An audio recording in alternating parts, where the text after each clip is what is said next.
Not in a sense that we went any place for a long time, but my grandparents on my dad's side, when my grandfather retired, they moved to a small town on the other side of Mount Vernon called Dahlgren, and that's where they lived. And we used to go down there about twice a year and visit with them for maybe 3 or 4 days at a time. But that would be probably our vacation.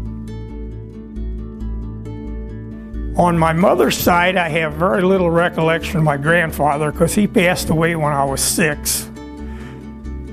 And my grandmother, we visit her often in Belleville, and in the last place she lived was pretty close to me, and I can remember being small and riding my bicycle over there and her making me a bologna and tomato sandwich. And when I got older, I got to thinking my grandmother probably didn't have that to give me because that probably took away from her food.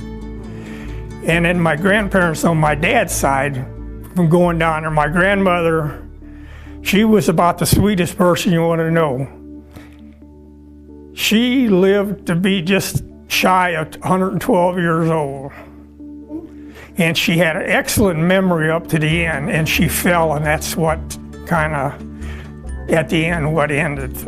My grandfather, he farmed down there.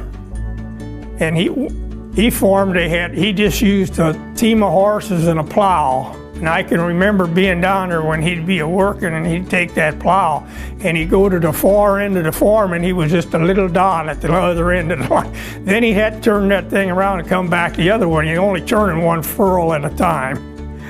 And then when he harvested the corn, he'd have to take a wagon and his team out there and pick it by hand.